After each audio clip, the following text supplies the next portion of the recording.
With the recent announcement of a new Paradox Studio game, Imperator Rome, the time has finally come for me to try out a Europa Universalis game. They're made by the same designer and team and seemingly have a lot in common. Now before this video I had yet to ever play one, largely due to Europa Universalis 4's intimidating amounts of DLC and its feverish community saying that you need large amounts of it to, quote, complete the experience. Have you not got common sense? Seriously, that's actually one of the DLCs, and no, I don't have it. But I won't be playing EU4 just yet. I thought I'd wind back the clock to 2008 and try out Europa Universalis Rome. Now, I'm a sucker for the era, and nothing about EU4's time period really does it for me, so I thought I'd try out the greatest time period ever, and if the gameplay hooks me, then I can look at EU4 a little bit later. So this video is going to talk about some of the big changes I experienced coming from Total War or even something like Stellaris over to a Europa Universalis game. If you're like me and you haven't tried Europa Universalis, then hopefully this video will set a good expectation of what the franchise is all about. I also want to point out, though I've only played around 20 hours of the game, I'm still learning it as I go, and it is an old game. I'm sure EU4 has modernized and streamlined some of these things for the better. And I will document my adventures in EU4 later this month, as I was lucky enough to be gifted a copy with a few of the DLCs during my streams with EU Rome. So briefly I want to mention how EU Rome holds up today. Now to my shame, I'm a bit of a graphics whore. I need my game to be modern. Even some of my favorites I just can't really go back and play anymore because they're just too old for me. Whenever I play something old, I just want to play something new. I don't know what's wrong with me. Now, generally speaking, EU Rome actually holds up quite well. You're staring at a map 90% of the time, so it's a bit timeless in that regard. I bought the game for £2 during the PDXCon sale, and the game has widescreen, it adjusts to 1080p, it runs totally fine, and the online still functions if you use a third-party client like Hamachi to set up a virtual LAN, which is what I did when I was playing with Legend of Total War. So for my first campaign, I chose the start date of 280 BC at the beginning of the Pyrrhic War, where you have to fight Epirus and Magna Graecia, if you're playing as Rome. So that war actually went by pretty quick, and my next objective was then to attack Carthage. Now Carthage are very, very big, and my armies aren't really ready for that kind of war. Their tech level is just a little bit ahead of mine, and I've no source of horses, which leads to the first interesting mechanic of EU Rome, and that is trade.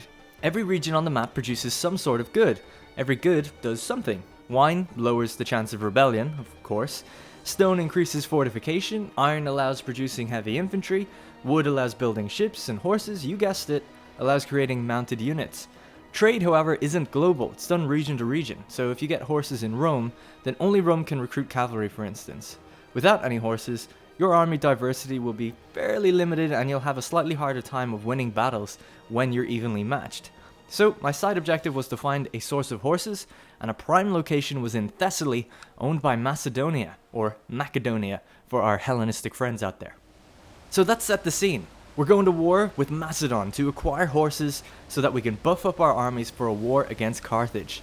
Now to get a casus belli against Macedon, we needed to try and assassinate a key prominent character belonging to them, but we knew we'd get caught if we did. But we did it anyway. And this allowed us to then wage war. I'm not fully sure why we have to go about this way, but I'm guessing that they killed my assassin or tensions became high enough that it just gives us the casus belli. Either way, we began our war and we started pushing into Macedon. We walked into Macedonia with 27,000 men, just as the Macedon's army of 26,000 men moved north to Paeonia. This allowed us to freely start laying siege to the city. After enough time, you starve them out and they surrender, or you can attempt an assault, taking much heavier casualties and losing army morale. Now I chose to stay sieging it as Macedonia has a river going through it, and that means if we were attacked we would have a numbers advantage and a terrain advantage, so I was pretty hopeful that we were in a good spot there. And to my surprise, they chose to turn back around and head south straight back to Macedonia for a full-on battle. Now, battles are done based on a dice roll every few seconds or days in game. You can roll between a 0 and a 7, and then modifiers of commanders, terrain, and army composition help determine the casualty loss and the morale loss. If an army morale reaches 0, then you're forced to retreat. In this battle, Macedon killed 4,000 of my men, and we killed 1,000 of theirs, despite the terrain advantage. They were winning, but decided to retreat as my secondary army was positioning behind them. Now I don't think I was checking it at the time, but my general, Rufinus, was probably pretty crappy. I mean, he looks like a sad fat man. He's not really aware of what he's doing. So Legio 2 kept up the siege of Macedonia, while Legio 1 pursued the retreating army.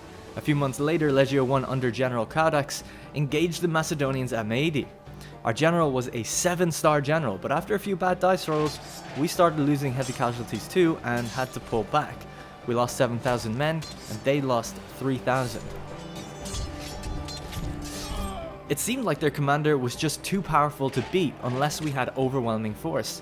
Luckily, we had 2 armies and they had just 1, so we could keep rotating before their morale had a chance to recover. You don't just start a battle with full morale, it sticks around for a few months as you recover. You need to back off for a time.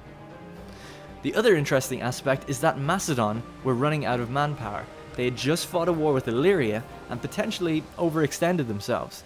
We, on the other hand, had 77,000 manpower reserves, meaning that if our legions took damage, we'd replenish them in home territory over time, drawing from that manpower pool. Now, long story short, the Macedonians fought very well, or got very lucky depending on your perspective. Even with numbers and terrain, we didn't have the commanders good enough to deal with theirs. It was the overwhelming manpower that we had that allowed us to keep up the pressure on their army until they started losing. We eventually took Thessaly, Euboea and Argolis to stop their recruitment altogether and strangled them until we sued for peace. It was a 4-year-long war that cost us about 60,000 good Romans and cost them about 30,000 Macedonians, but in the end, we got our horses and immediately started recruiting them for campaigns against Carthage. Now, during our wars in Macedonia, I pulled my reserve armies out of Italy as we were getting beaten. This meant that the uncivilized north had no resistance to bearing down on Italy, and while we eventually did push back, their uncivilized ways had taken hold in some of our northern provinces. So in EU Rome, these provinces are left uncolonized, and they have a certain associated barbarian power. Now, as time passes, this power number rises and increases the chance that an army will spawn and come attack you or your neighboring provinces.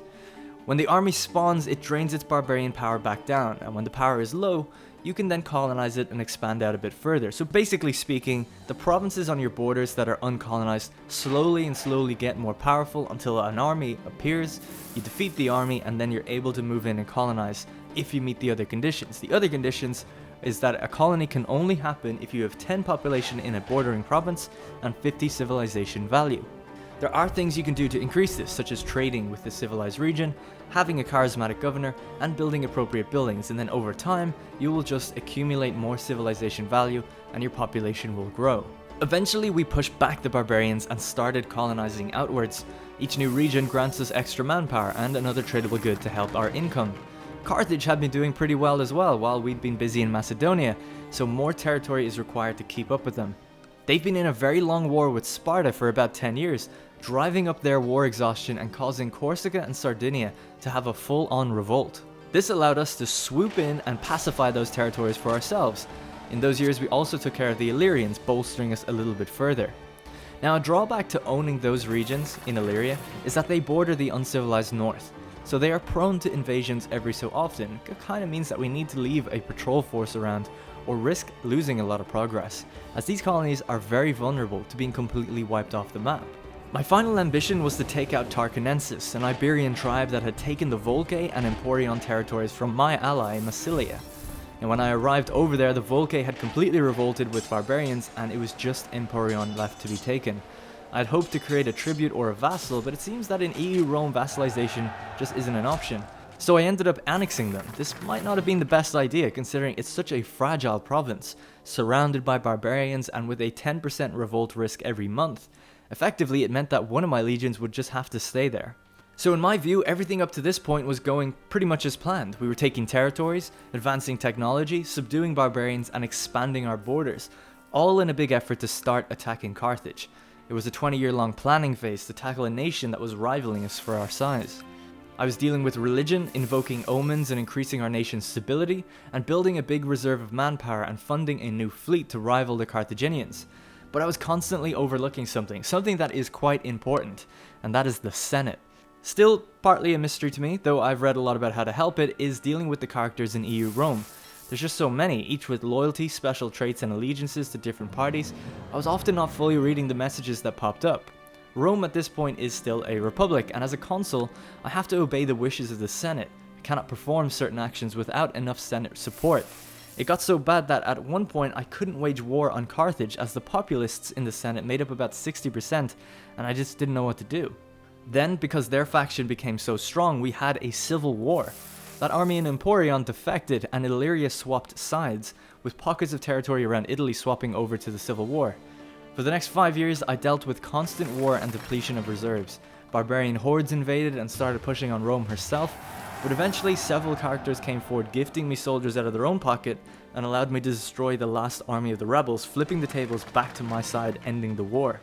Even though some key leaders of the Populist Party were killed or imprisoned, they still owned a majority in the Senate, and had totally crippled my economy for manpower, leaving us very vulnerable to future attacks. Rome would not be ready to fight Carthage for a very long time. So that's it for my first experience with EU Rome. Some of you may want to know what happens next. Will I continue or how will the war go? In truth, I just want to start over and will because this is my first playthrough on my own and I learned a lot about what I need to do to manage characters. Though I'm not 100% sure on every little detail between them, I do now know roughly how to manage the Senate. EU Rome doesn't make it easy to follow the changes to characters or keep them in check, especially when you're a republic.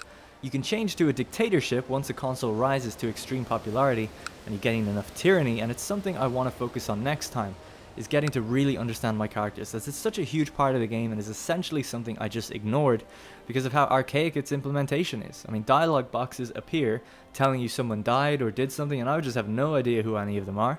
But now I understand a bit better that I was letting the populists gain a significant upper hand in the Senate when I should have been keeping them in check. It got a bit out of control and feels almost irreversible at this stage, so I plan on just starting again and paying more attention. So I can safely say I'm having a lot of fun with EU Rome. I want to play more of it and try out some later start dates so that the world isn't just filled with barbarian territory. Its biggest issues for me are just a rough UI design that makes it hard to track the characters and trade. As for my first EU experience, it's been pretty good. There are a few things that will probably always bother me, at least with this title. It remains to be seen if I'll encounter it in EU4 or Imperator. The first is that randomization is just a huge part of the game. I like informed random events, like the omens for instance. You're told the percentage chance, and you can make an informed decision on what to do. I love that. It's your risk to try it. It's up to you. You get to make a strategic decision. Do I roll this dice? Combat, however, doesn't feel as good. You have to roll random numbers, and it seems a bit extreme to determine the win and loss of a battle. Now, I'm not asking to fight the battles out. I understand that that's just not going to be in the game. That's fine. But just to have some more options to play around with to help in a given situation and to help complement your army composition or commander would be amazing. Setting formations, army stances, or rules of engagement will be something that would make the battle a little bit more dynamic instead of just hoping to roll a good number. It's a reason I like Stellaris so much. That way you can counter build an enemy, adjust ship formations, and determine somewhat the rules of engagement. It's not just up to pure chance, though having some random element in there does allow for unexpected results, which is fun to see how you or the enemy will adapt. Now obviously this game is old. I'll keep reiterating that. I am aware of that, and I know that Imperator has talked about allowing you to do more with your armies, so that's great. It's exactly what I think needs a bit more to it. Now one thing I don't think will ever change is the fundamental board game nature of the game. Now what I mean by this is the fact that the game is about moving in a static way from region to region. This is how Total War used to operate until Rome Total War went with a tile-based movement, changing the game entirely and exploding the franchise to new heights. Later games adopted a large hex map that basically allows for full freedom on the map. Now there's arguments for and against it. They both definitely have some issues, especially when it comes to the AI, and they deliver different experiences. But I would love to see a fully detailed map like Imperator with all its systems and full army positioning on top of it. Holding choke points and roads and things of that nature just feels way more immersive to me and opens up a lot of tactical options rather than region hopping and swapping. I think it would be the kind of thing that would just fill the gap for me personally with the armies that I seem to have. In a real-time game, you'd need some sort of fatigue system implemented to allow you to catch armies, and I'm sure there's more problems with it too, but a man can dream that Paradox could take a stab at it in future sometime. Now, if Imperator comes along and introduces something more for the armies to allow more options in regions and in battle, maybe I just wouldn't care about the movement anymore, but it's always something I crave, whether it be in Hearts of Iron or EU. I also just personally can't stand seeing a man walking and not moving, though I understand why it's done that way. Anyway, this video is getting a bit long, but hopefully if you've never played EU, maybe now you can tell a bit more if you're interested or not. Like I said, I've enjoyed this game a lot and I'll be playing it more. And as a Total War player, I honestly don't really miss the battles all that much. You're given plenty of stuff to do. And I will get to EU4 soon, I promise. Then I'll post another video about my adventures in that game and document it a bit better, as I hadn't actually planned on doing that for this video, so the footage is a bit sparse.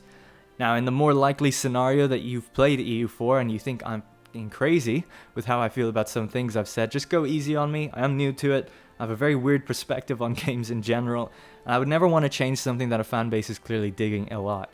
I am but a lowly, washed up Total War player trying to understand it. Anyway, let me know in the comments below everything that's wrong with me, and I'll see you in the next one.